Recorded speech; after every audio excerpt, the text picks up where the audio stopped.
Hey everyone, my name's Mike, and this is part 3 of our 5-part lunch hour series on making a procedural generator. This is for ProcJam, the procedural generation jam. And as I mentioned in previous episodes, if this is your first episode, I would recommend going back to episode 1. But if you've been following along with us, welcome to episode 3. Hopefully yesterday you wrote your inspiring set, and we got you thinking about the range of your generator, what kinds of things you want to make with it. And hopefully you got it working in the browser, because we're going to build on that today. So we've got a lot to go through today, so we should probably get started. Yesterday I showed you this thing, which was sort of the start of our work with Tracery, and I told you to put your examples into a format like this so that they would be generated in the browser. But I didn't actually explain what it was. So this is what we call a pattern, and this is something that Tracery uses to replace some things with other things. And we'll see how we use this to generate stuff over the next 10 minutes. So when we describe one of these things to Tracery, we give it the name of the pattern. This is so that Tracery can find it when we say, we want something from this list. So yesterday we only had one pattern, and we were basically telling Tracery, just find me something from the list called origin. And then when we do this, it will go through all of the options that we've given, all of the possibilities, which are these little lines separated by commas. Tracery picks one and it gives it back to us. And there's a few extra details that Tracery is really fussy about. Things like every pattern name is followed by a colon and then a square bracket. There's always a square bracket at the end, and we have to be very careful with commas as well. I'll mention that a little bit later. But when we do this, we give Tracery a request like origin, it rolls a dice, it picks one of these at random, and it gives us a line back like a fluffy cat. So now suppose that we were looking at these patterns and we realized actually the animals, there's animals in all of these lines, and we kind of don't really mind which one that gets picked. It could be any of these animals. You could have a fluffy dog. So why don't we make another list just of the animals that we've got here. This is a new pattern. We've called it animal. It looks like our origin pattern, but the examples are very simple. They're just single words that refer to individual animals. So now what we'd like to do is we'd like to go and say to Tracery, well, look, anytime that you see an animal name in the pattern origin, you can actually just choose from this list instead. You don't need to pick that specific animal. And the way that we do this is we replace our animal names with the pattern name that we want Tracery to go and call. So in this case, our pattern is called animal. But we don't want Tracery to get confused and think that we mean the word animal. Instead, we want it to know that we mean the pattern that we have called animal. And to do this, we replace, we start and end the word with these little hash symbols or pound symbols. And that tells Tracery there is a pattern called animal. You can go and find it, pull a word from it, and replace this thing with the word that you found. So now let's see how this process goes. So we start out with the word origin. Except I kind of lied to you a few slides ago because it's actually the word origin with hashes before and after it to tell Tracery that we mean the pattern called origin. Then Tracery will roll a dice and it will pick one of these examples in the pattern. So it might pick a fluffy animal. But this time Tracery looks at it and it says, oh, I'm not done yet because there's another pattern in here. There's a word that has hashes around it. And that means I need to keep going and look for more patterns. And so it goes and finds our animal list. It picks an animal at random. It rolls a dice again. And it replaces the word animal in the original text with the animal word that it picked. In this case, dog. So we get a fluffy dog. And we could have also gotten a fluffy rabbit or a fluffy cat too. And now you might look at this and think, well, actually, fluffy, lovable, and shy, they're all adjectives. So maybe we could make another pattern called adjective and just tell Tracery, well, actually, you can just pull one of these from this list too. And now we can do something really cool because you can see in our origin pattern, those 3 lines are now exactly the same, which means we can just replace them with one of them. And now we have compressed our original example into just one line.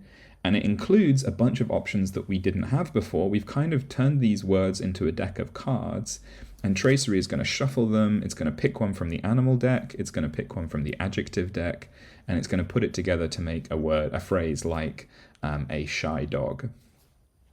And this is what you are going to do for the bulk of today. So what I want you to do is I want you to go back to tracery.io/editor. And I want you to put your examples back in from yesterday. Now, I didn't ask you to save your work yesterday. You may have already done it anyway. Part of the reason I didn't is because I want you to practice putting it back into the editor. So go to your list of examples that you wrote and make a new Tracery file. Edit the Tracery editor. And if you need some help with the templates, with all the brackets and commas and stuff, remember you can go to possibilityspace.org/week1.txt to find an example that I made, which you can then edit with your own examples. And then once you've got that up, I want you to look for a word that you could imagine replacing with similar words. So in the example we had before, it was things like an animal. And nouns and adjectives are really good for this, actually. So you might find that there's someone's name or a particular material, like a metal or a fabric, or maybe there's a day of the week or a color. And you think, oh, actually, I could make a pattern that just has a lot of colors in it. And then I want you to create a pattern just like we did for adjectives and animals just then, and then replace the word in your original example with that pattern that you've just made. And so let's walk through an example of this. So with my cheeses, one of the examples I wrote was Dorset Special Extra Crumbly.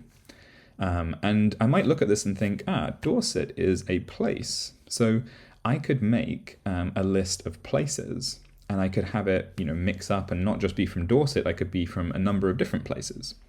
And so that's what I've done here. I've created a list of places. I've written other locations, in this case in the UK. And then I've created a pattern and I've inserted that pattern into the origin. So I've replaced the word Dorset with the word place surrounded by hashes. So just like before, place is the name of the pattern that I've made. And so I'm putting the hashes in so that Tracery knows to go and find it. And you can see here in the bottom right that it now has come up with Bedfordshire Special Extra Crumbly. So it's changed Dorset for Bedfordshire by looking through the list and picking one at random. Now, if you look at the list of places here, you'll notice that I've got commas after each one to tell Tracery that there is another example coming in the list, except the last one, which doesn't have a comma, because Tracery gets confused. And actually, we need to do the same for our patterns as well. So what we have here is technically a list of patterns. So we need a comma after the first pattern here to tell Tracery that there's another one coming. But our last pattern, which in this case is place, but if you have lots of patterns, it might be further down your list. There's no comma at the end of this one because there isn't another pattern coming. So we tell Tracery, look, we're done, no comma here. If you have any problems, I've got an example file that you can look at, which I'll link to now. And once you've done that, what you might find is, as you're looking through your examples, you might realize, oh, this pattern I just made actually fits somewhere else. So for example, Devon is also a place. And so in Devonshire Falconer, I could remove the word Devonshire, add that to my list of places, and put the place pattern in its place. And now we could get Dorset Falconer instead. So as you're going through, you may realize, oh, this pattern I've made actually fits into a few extra places in my examples. Or maybe I could tweak the pattern so that it fits into this place that it doesn't quite fit into now. So that's what I want you to do. Have a go yourself. You can pause the video here. This is actually the end of the video, but you can pause the video here anyway. But if you've got any problems, you can try my example text, which has the animals and adjectives example. So go to possibilityspace.org/week3.txt. And you'll find a template that you can paste into Tracery, which should help you get started editing and adding your own patterns. Okay, pause the video here, have a go for yourself. All right, and now you've come back. I don't really have a lot to say, but I did just want to say, if you have any problems with today's task, the Tracery editor can be a little bit confusing at times because sometimes there's an error, but it doesn't really tell you what's wrong. So if you have any problems, feel free to leave a comment here. You can also message me on social media, but probably the best way to look for help is to join our Discord. So you can find our Discord by going to itch.io/jam/procjam, and there's a link to the Discord there. And the Discord is community run by hundreds of people who are really interested in procedural generation, and I'm sure people will be able to help fix your weird Tracery bugs and problems and get you back on track. But fingers crossed, you've got some stuff working. If you've got more time today, feel free to add some more patterns in, think about word lists and stuff like that. Maybe add some more examples to give you more inspiration. And then tomorrow we're going to dig a little bit deeper with a different approach to writing patterns. All right, I'll see you then.